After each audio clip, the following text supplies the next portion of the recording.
บ่อยู่ซื่อเนาะเจ้าเนาะบ่เฮ็ดทั่วสิปลูกผักกาดเฮ็ดหัวสิซานแค่อ้อมปลูกผักกาดพอได้กินนี่อืมก็บ่ได้ขับได้ขายหยังดอกเมียเด้เมียเพิ่นได้อยู่พุ่นบ่ได้มาพี่บ่มามันก็มาคุมื้อมันเที่ยวมาฉากโทรศัพท์จังหยังอยู่เอไอ้นอนอยู่พุ่นให้มันเกิดอยู่พุ่นก่อนเฮาเกิดอยู่พี่เฮาอยู่เปรียวอยู่ช่างน่ะมันเฮาย้านได้เฮาได้จักอ้าวเปิดภาพมาอยู่พี่เด้อบ้านนี่พี่น้องเอ้ยเนาะยามเช้าๆเนาะอยู่ที่อ่ากระต๊อบประตูน้อยเนาะหรือว่าประตูปืนแก็บเนาะพี่น้องเอ้ยเนาะสายยาลาวเนาะโดนแล้วบ่ได้เข้ามาหาเพิ่นเนาะอ๋อพี่น้องเห็นบ่แสงแดดเนาะส่องลงมาอากาศแบบดีแฮงยามเช้าพี่น้องเอ้ยเนาะแบบอ๋อ18องศาพี่น้องเอ้ยเนาะตื่นยามเช้านี่โอ้บ่อยากอาบเพราะน้ำพี่น้องเอ้ยเนาะอ่าดีแต่มัน มีน้ำอุ่นอยู่บ้านพักพี่น้องเอ้ยเนาะถ้าบ่มีน้ำอุ่นนี่ว่าบ่อาบฮอดน้ำพุ่นแล้วค่อยอ้าวสบายดีและสวัสดีเด้อพี่น้องเบิดสุขุสุคนเนาะอ่าสบายดีประตูสบายดีคือเก่าอ๋อหนวดนี่เนาะยังบ่ได้แท้อยู่เนาะบ่มีเวลาหามื้อ อ๋อขออนุญาต บ่มีเวลาจักหน่อยก่อน บ่มีเวลา อ่า กินข้าวกับหยังยามเช้า โอ้ยส่วนหลายก็กินกับผักกับหญ้านี่แหละกับผักกับหญ้าไปหาผักหาหญ้าแต่ละมื้อโอ้หากินชัดกินชิงมันก็บ่มีตอนเช้านี่กินหยังตอนเช้านี่ตอนเช้านี่ก็กินมื้อนี้น่ะ กินแกงผักกูดไปเก็บผักกูดแต่ว่านนี่ก็ได้กำหนึงนี่แหละมันบ่มีแล้ว คนเอาหลายในบ้านนี่คนไปเก็บขายส่วนหลายเฮาจะเก็บกินก็ยังบ่มี คักเด้ผักกูดเนาะสุปแถวห้วยกะติพุ่นไปฮอดพุ่นสุปเอาหรือว่าเอามาออมใส่ปลาใส่หยังเนาะย่างมืดมื้อว่านี่ ช่วงนี้คือบ่ค่อยเห็นเจ้าไปเข้ามาก็เฮาบ่เห็นบ่ก็ไป เอา ใส่ เขาบ่ชูเข้ามาแล้ว อ้าวบ่าวไล่ว่าบ่าวไล่เข้ามาบ่เห็นเจ้าว่ะ มื้อใดน้อ เมื่อวานก่อนเมื่อวานเมื่อก่อนเมื่อวานเนี่ยบ่ได้เข้ามาเมื่อวานนี่ เมื่อวานบ่มีไผดอก ค่ำเมื่อก่อนๆพุ่นก็เจ้าเข้ามา คันมีแล้วเขาบอกรถไทยบ้านเอ้ยเข้ามาพวกนั้นมาแล้วบ่เห็นเจ้าอะพวกพี่ช่างแล้วเขายูทูบเบอร์ กินข้าวเช้าแล้วนะนี่ กินแล้วประมาณ 2-3 ค่ำมันบ่มีแนวกินพอให้มันอยู่ได้ มีหยังซะน่ะ อันนี้ฮะโอ้ยเอามาแต่เฮือนแม่เฒ่าอันนี้ ฮะ มันอยากเน่าหน่อยนึงแล้วเขาบ่กินค่อยละเอามา กินคือหอมกุ่มๆแท้สับตะโละแท้นี่ ก็นั่นแหละจังว่า ไก่บ่นี่เลยนั่นแหละ ไก่พันธุ์เขาเอามาแต่ในเมืองพุ่น เขาแช่ตู้เย็นหลายจนว่ามันอันนั้นน่ะก็เน่าคือกันแล้วเอามาดนน่ะ โอ้เจ้าเอามาให้หยัง เอามากินนี่แหละ เอามากิน เสียดายมัน เสียดาย เสียดายแล้วมัน บ่ยันพิษท้องบ่ บ่เป็นหยังทองนี่ทองอิสระบ่เป็นหยังดอก ตีลบทบได้ โอ้โหอ๋อกินพี่น้องเอ้ยเนาะหอมกุ่มสับตะโละ บ่อยากป้าไก่ป้าก็พี่ก่อนนั่นอันนั้นแหละ ก็บักเทื่อ สิลองเบิ่งลองกินเบิ่งกินบ่ได้ก็สิไปหามาแหละ ข้าวได้จักกระสอบตุ ได้51 50 เบิดนี่นะ เบิดนี่แหละ 51กระสอบ 51กระสอบก็บ่แม่นกระสอบใหญ่เนาะบ่แม่นกระสอบยืดเนาะกระสอบน้อยธรรมดานี่ปานใดดอกอันบ่ได้ โอ้มันล่นได้หาเนาะมันโป่งใหม่เนาะหาเนาะอันใด ได้เข่าออกขึ้นเต็มอยู่ ตัวนี้นั่นมันหล่นมันเหี่ยลงมาแต่ในบอนไว้เขาเด้มันเหี่ยลงมาแล้วมันโป่งมันถึกน้ำ โอ้สิได้กินอีกเด้อเนาะ กินแล้วมีแต่แบ่เขาแล้วเบิ่งแบ่เขามาเฮ็ดเมื่อวานมาชื่นบ่ได้อยู่เฮือนนี่กัดเบิดกกนี่มักม่วงมักน้อยข่อยกัดป้ายกัดหยังหมด เจ้าจะเฮ็ดหยังซะนี่นะโอ้ยสิปลูกผักกาดนี่แล้วสิล้อมหัวเด้ปลูกมักเพชรแล้ว5-6ต้น บ่อยู่ซื่อเนาะเจ้าเนาะ บ่ เฮ็ดทั่วสิปลูกผักกาด เฮ็ดหัวสิซานแค่อ้อมปลูกผักกาดพอได้กินนี่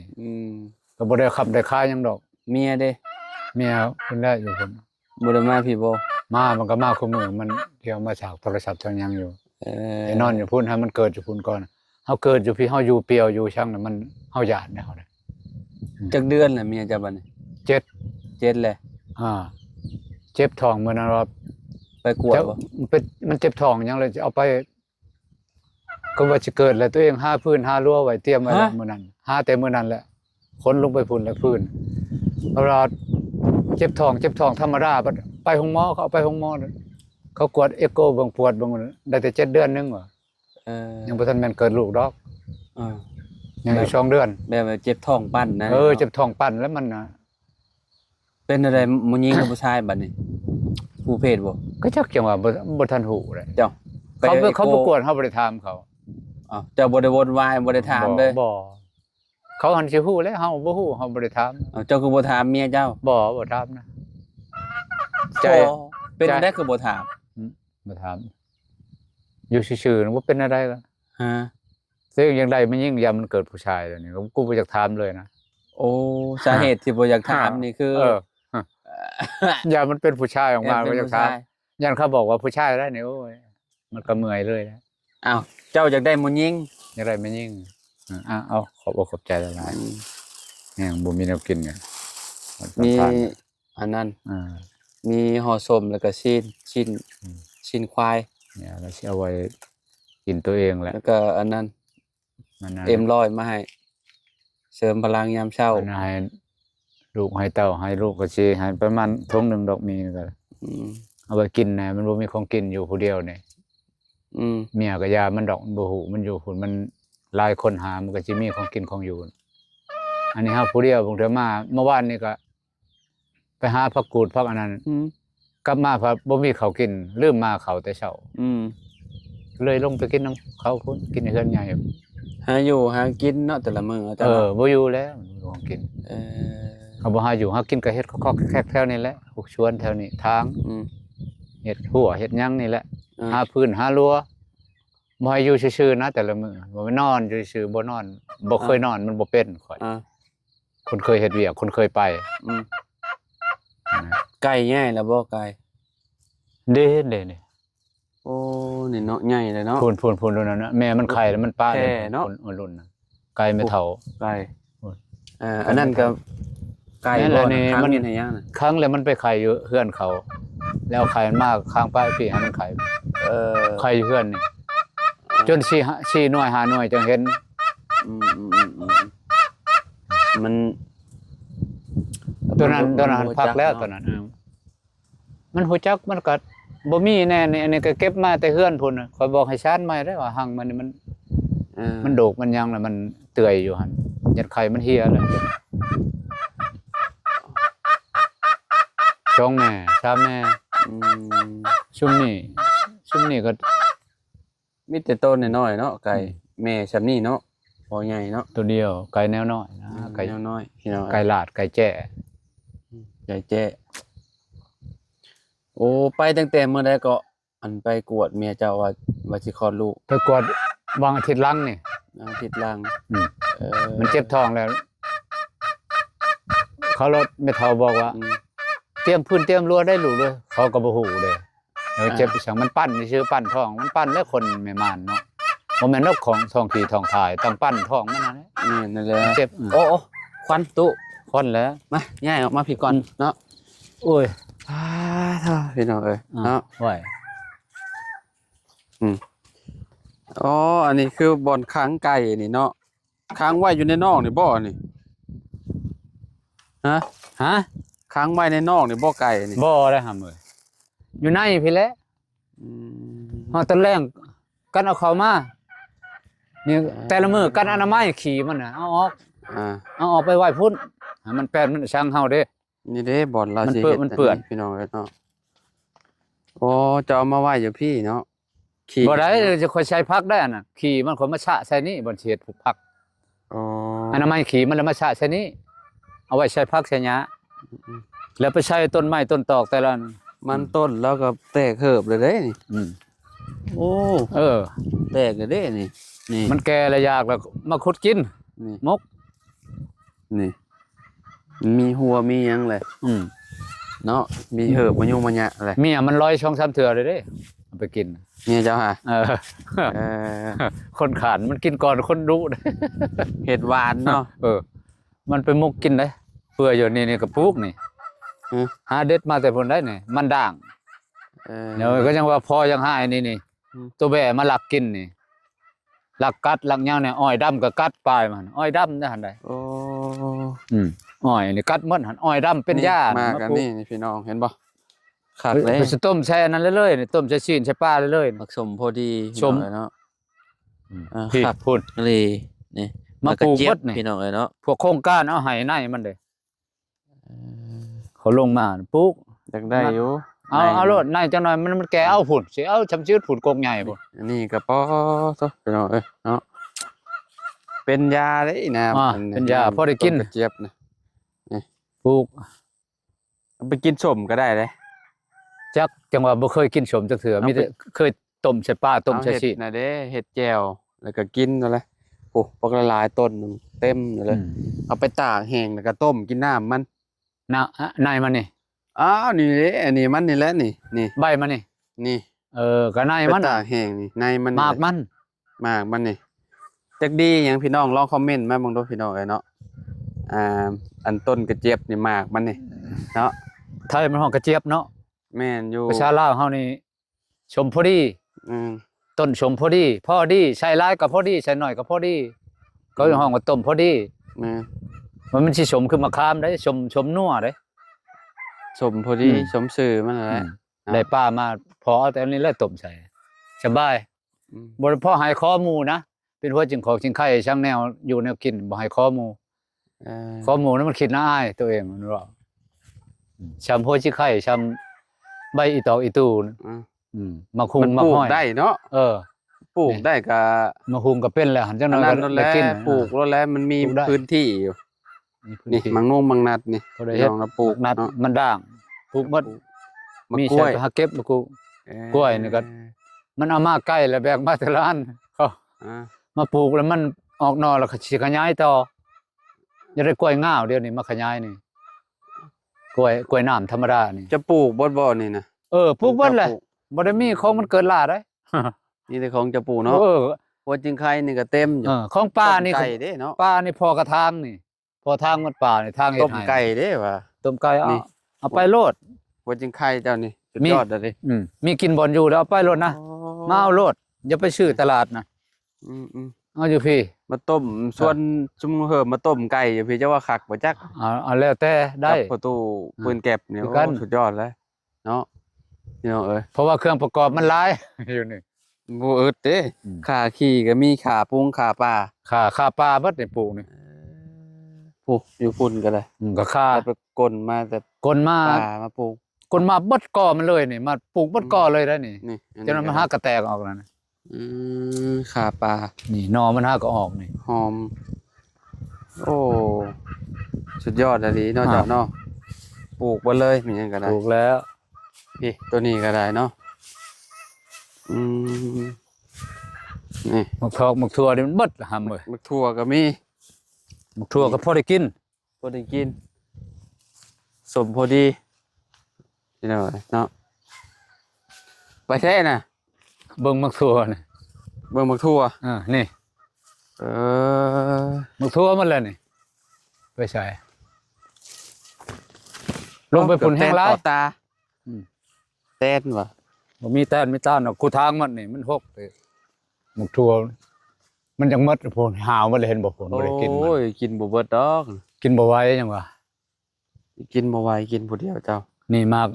อันนั้นก็มีนี่มากระสังข้าวหองนะ ฮะ มากมันเผามากกระสังนี่ บ่มันเผาคือบ่เห็นขุดกินหัวมัน บ่ฟ้าบ่ทันฮอดยามนี่ ยังบ่ฮอดบ่ กินแต่หมากมันหมากมันนี่กินได้มันอ่อนนี่ กิน ตอน กั มัน บ ยังอ่อน หง กินได้กินกับแจ่วกับนั่นแกงเสยหน่อไม้เห็นไหมเฒ่าแกงเสยหน่อไม้ อืม นี่กินได้นี่ยังอ่อนนี่ กิน ขา กับ อยู่ แจ่ว นี่ ไปอันตำเมี่ยง อืม เมี่ยงมักถั่วแฮ โอ้ปลูกบ่ได้หลายเด้อเบิ่งนี่เบิ่งแบะเห็ดกูมันตอมต้นนี่จะหน่อยเพิ่นสิเจอ เจอกับดักเจ้าอะไรติ โอ้ยสิเชอสิหาวิธี เอาตอนนั้นคือว่า อันเนาะไฟไหม้เนาะ ไฟไหม้แหละ ป้อนี่ตุ อืม เจ้าคือบ่ไปแกงกินจ้ะ โอ้ยอันนั้นอนุรักษ์มันก่อนให้มันละลายก่อนปีหน้าปีเนอร์เป็นไง คักชวนเจ้านี่ ลงไปหันก็มีแต่บักซัวน่ะ ใช่ ลงไปหันอย่างลงไปหัน เห็นเด้นี่โอ้ย บักซัวมันแหละมันอยู่ลงความแข็งพี่ขึ้นพี่ ตัวให้ อืม อืม ขึ้นน้ำกกอันนี้มีเด้ อืม หันพูดหันเด้หัน ครับ พูด ยัง พูดบักซัวมันแหละมันขึ้นน้ำมันปลูกกระยงกระเยง ผูกกรรมเนาะ กูกินบ่ไหว้แล้วบ่แม่นว่าขี้โม้ดอกกูกินกูมื้อแล้วมันบ่อยาก เจ้าเลย อืม จั่วพี่น้องเอ้ ตัวย ผู้มัก ปลูก อ่า ไปเนาะไปแก้ไขเอาแก้เวลาครับผมมีอย่าง บ่อนลายแท้พุ่นอยู่พุ่นบ่อนลาย เต็มอยู่ คนมากิน อ๋อ คนมากินแซ่ว ในครัวให้ ๆอันนี้ก็หมกบวบปิดกินหมดแล้ว มันตายเลย กรอบดีพี่น้อง พ เอ้ อย ได้กินอยู่ สุดยอด อันนี้ก็ทูนนี่กกทูนนี่เพราะมันบ้อนได้ทูนได้แกงใช้ไก่ใช้หยังทูน มีอย่าง กกทูนว่ะเอามาปลูก บ่แม่นบอนบ่ บ่ทูนมันใหญ่มากแกงใช้ไก่โลดแซ่บ กรอบดีเนาะ เออ มากอันนี้ เด้ ต้นกล้วยเจ้านี่งามเนาะ งามเลย งาม หากระปลูกได้วางเดือนห้า อืม เดือนห้าปีนี้ คัก เดือน4เดือนห้านี่ปลูกหาต้น แบกมาแต่ไกล นี่สิเนาะอันนั้นเจ้าหนกมากแล้วนี่ใหญ่แล้วเขาก็เอาต้นใหญ่มาปลูกตัวนี้ลูกมันนี่ตัวนี้ต้นใหญ่แล้วเอามาปลูก ยุยอมหามแล้วอยู่พี่น้องเป็นอะไรเฮือนอย่าฝนตกเลยสบายแล้วบัดนี้เนาะ อย่าพ้นตกแล้วก็นอนดีแล้วขันยามพ้นแล้วนอนบ่ได้บองแถวนะ กระป๋องหอยกับ ยังบ่หมดแล้วได้ น้ำคือยังบ่เอาออกน้ ยังบ่เฝ้า ำยัดพลมาอีก ให้มันอยากเต็มจังออกวันเดียวให้มันพ้นเช่าคักพุ่นแหละ เจ้าว่ามันสิเบิดระบบพลจ้ะปะ ก็สิหมดแล้วเดือน11เดือน11 12ก็สิหมดแล้วเริ่มแล้ว 11สากลแล้วเนาะมีแต่ปลายพลต้นหนาวแล้วมันนี่เริ่มหนาว หนาวเข้ามาแล้วนี่เมื่อคืนนี่ก็หนาวแล้วคดกูจูอยู่ บ่ห้อยบ่เมียมานอนกอดเนาะ กอดกับกูจะกอดแล้วท้องปุ่งเลยจ้ะ กอดบุ๋ม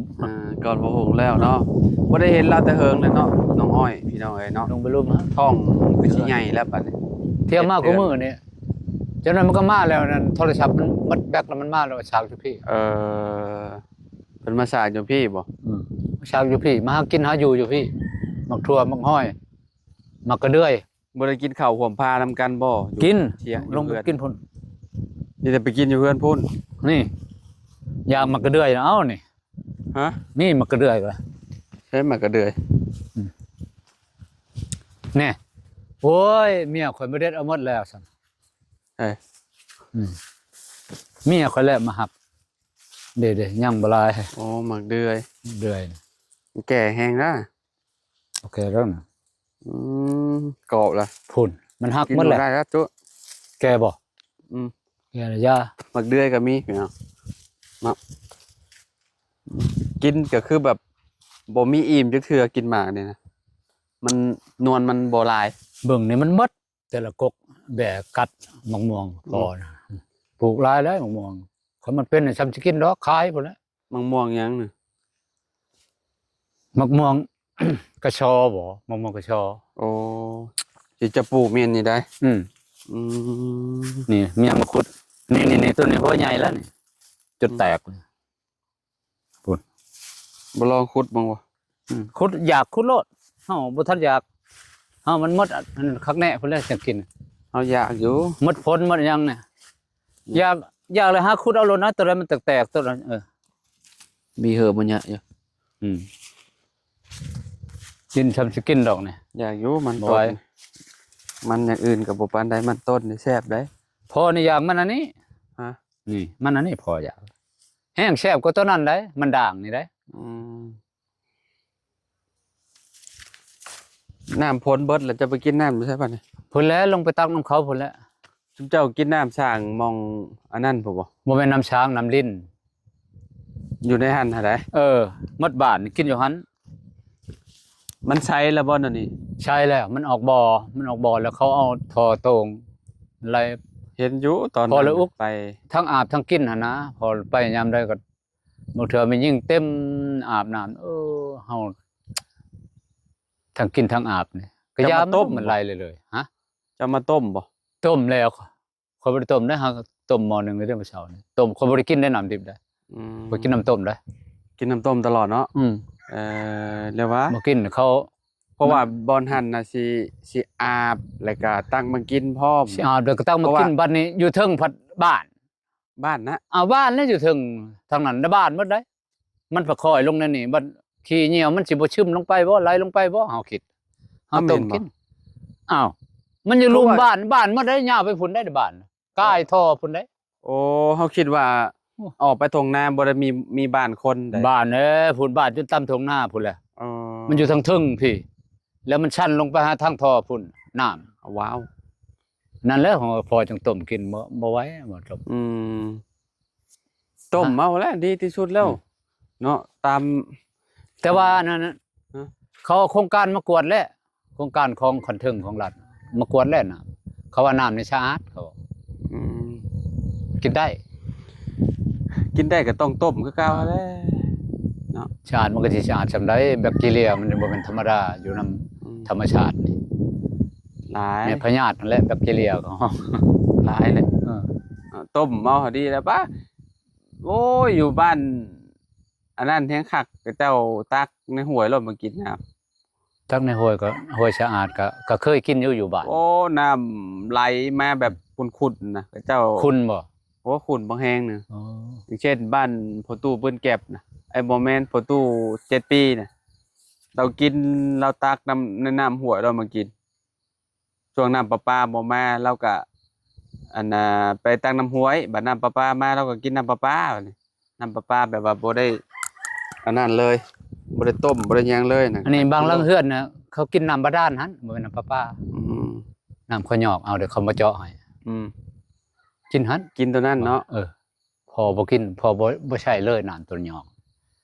บ่อาบบ่ช่างเลยอาบไปอาบน้ำสางพอแล้วไปตักน้ำหางลิ้นพุ่นมาต้มกิน น้ำช่างเจ้านั่นหั่นเป็นเท่าใดใช้บ่เจ้าขุด ก็บ่ใช้ปานใดพุ่นแล้วยามแล้งรีบมันใช้ยามนี้ยังขุ่นๆนั่นนะ อืม อาบได้ เมื่อวานไปชื่อนี่ไปอนามัยทางอ้อมแถวนั้น อืม จนว่ามันบกน้อยๆในหนึงสิแบบว่าขี้ต้มมันจะเจือนลงนะ อืม มันคูนขึ้นขี้ต้มสิชะออกแล้วสิปรับปรุงก็คักเฮ็ดใหม่หมด อืม ก่อนให้มันใช้บางเทื่อสิเอาขี้ชายไปใส่ทางผืนมันให้มันใช้หาวิธีนะ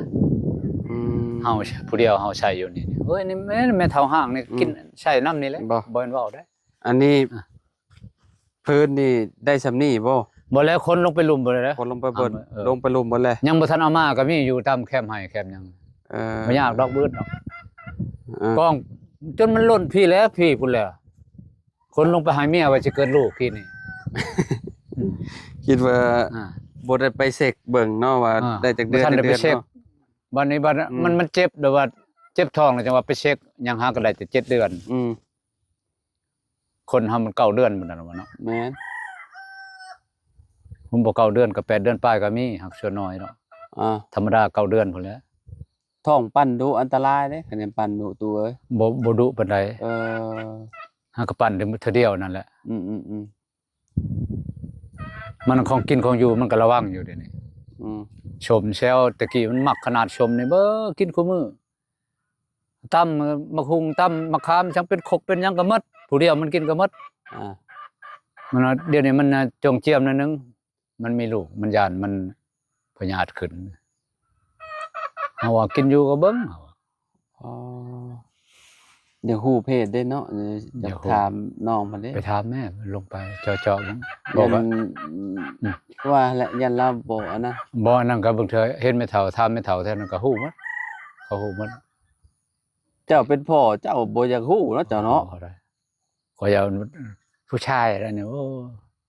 เอาเป็นหยังสาเหตุเป็นหยังอันจังแบบถ้าเป็นผู้ชายมาอะไรเป็นหยัง มันบ่อยากได้ผู้ชายมันขี้ดื้อมันขี้ยาหมา หือ อย่ามันกินยาหมายาควันไปแล้วมันยุ่งมันยาก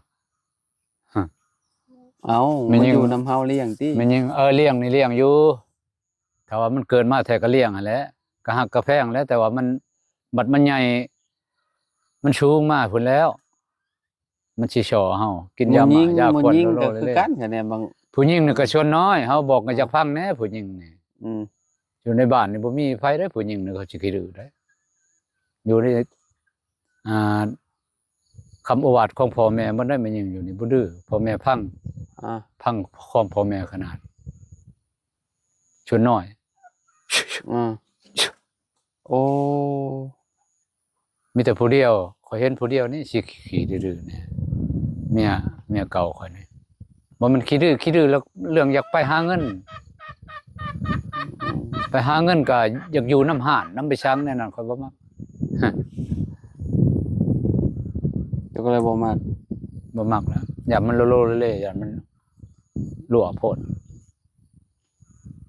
คน ผู้ ก็ ชายถ้าได้ผู้ชายก็เลี้ยงคือเก่า เลี้ยงหั่นแหละ เฮ็ดได้นอนลูกตัวเอง อืม ถ้ารุ่นผู้เดียวเนาะบ่ฮู้ เออเอาโอเคสาธุเนาะ พี่น้อยเนาะเจ้าจะไปไสต่อนี่ จังหวะยังคิดอยู่ อืม บางเทื่อก็สิไปหายามกระแตบก่อน ได้บ่ไปแต่ละเทื่อ บ่ชูถึกเลยเด้อนี่แต่เก่าหั่นเนาะมันจักหมดแล้วนะดอนหนึงดงหนึงนี่ถึก4-5โตแล้วจักแล้วจักเป็นอะไรอยู่แถวนี้ หนูเลยหยัง หนูกระแต อืม มันขี้รักบ่หรือว่ามันบ่มีบ่มันมีน้อยมันมีน้อยบ่ อืม คือดอนตัวนี้นี่ดอนนี่แปลคักให้นี่ได้5-6โตแล้วเลยใช่ มันเบิดแล้ว หม มัน ด มี มันหมดนี่ว่ามันมาถามมาแต่บนใหม่ปีหน้าปีใหม่ปีหน้ามามีอีกไรถืออีกไร อืม ให้เจ้ามันมาแต่ใช่ แนวมันมาแต่ทางอื่น ได้กินจักโตเหรอช่วง ชัวโอยลายแล้วได้แล้ว10ปลายแล้ว โอ้หนูกระแต ไปชื่นนี่มอนไปชื่นนี่ก็ได้ช่องโตมันบ่ถึกลูกถึกไปชบลูกมานะ บ่ พอไปขายนี่บ่มียาสูบยาควันบ่มีบัตรโทรศัพท์นี่ขายให้คนในบ้านนี่ เท่าไหร่ เขาเอาไปขายต่อช่องโต40,000 ตัวใหญ่ใช่ไหม หมดทึกหมดใหม่แล้วก็แต่หนูก็แต่ก็ซ้ำก็ฮอกพุ่นแหล้ว โอ้เจ้าก็โทรหาเฮาตี้บ่จะเจ้าถือ บางเทื่อสิโทรดอกก็มันถือว่านี่ อืม บางเทื่อเจ้าอยู่เชโน่ผู้ใดเซ็นนั่น บ่ ได้ อยู่ เขา เจ้าก็โทรเบิ่งซื่อ ก็มันค่อยสิคิดว่าเจ้าอยู่นี่เรื่อยๆมัน ๆเจ้าก็โทรถามว่าอยู่ไส อืม อยู่ไสมีอันหนูมีหยังอันจะขายให้เด้อคือแล้วเอานี่ มันเลยสิโทรดอกโทร อยากกินอยู่สัตว์ป่า อืม คักอยู่ดอกพี่น้อง หำเต็มคนตัวหนึงบ่ทันตายครับ อืม พอไปจับคอวัดสิโพดนั่น อืม มันถือกระแตบอ่อนเด้เนาะมันหนีบคอมัน อืม ดิ้นอยู่หั่นแต่บ่ออก อืม บ่ตายเป็นมื้อหนึงบ่ตาย อืม ตัวนั้นทัดวัดสิโพดมันเลือดออกทางดังนั่นจะปาดคอคือสิมีเลือดตามเบิ่ง กระแตหนูกระแตแล้วก็หอกแล้วบ่มีแล้วหนูกระแตกับหนูทองขาว อืม ชุดหนึ่งอันนั้นได้หนูไว้ชุดหนึ่งโอ้ยหนูไว้หาก็ได้ตัวเดียวปีนี้ อืม บอกใหญ่พอคัดใส่แอวนี่หางจนพี่ อ๋อโท โคตรทึกอันนั้นก็ได้หางยาวหนูไว้เนาะ อืม เป็นชอกหางมันน่ะ ตัวบักใหญ่เลย มากอะบ่ได้ขายให้ไม่เท่ากินพอบ่ได้กินพอบ่อยาก กินดูเลย ฮะ จะบ่มังหนู มักอยู่แต่บ่อยากมื้อนั้น เออ มันเคยกินเลยมันกินแล้ว อืม อยากบ่ทันแล้วสัตว์ป่าแต่ว่ามันกินเรื่อยๆแล้วก็บ่อยาก แม่นหั่น บ่ แห อยา ละ กขี้คร้านลงไปพุ่นเฮาก็กินอยู่เฮือนเฮานะ อืม เขาเอาไปให้เขาให้เมียอยู่เฮาก็กินเฮือนเฮา อืม เมื่อวานนี่ก็กินกระเล่นตัวหนึงกับนกปลิวตัวหนึง พอได้กินนะเว้ย อ๋อ นั่นๆ บ่ได้ ได้ อ หร ยู่ อก บ่ได้เศร้าเนาะพอได้ บ่อยากกิน เลี้ยง ผัก ตัวเองเนาะอ ผักมันต้นนี่บ่อยากกินบ่ฮอด3เทื่อได้ผักมันต้นนี่ อืม แต่มันเป็นอันนี้ สายล่าอยู่เราก็ได้พี่น้องเนาะไปสตุ เออ ไว้พ้อกันใหม่เนาะอยู่ดีมีแฮงโดยสบายดีเด้อพี่น้องเด้อ สบายดี โดยพี่น้องเอ้ย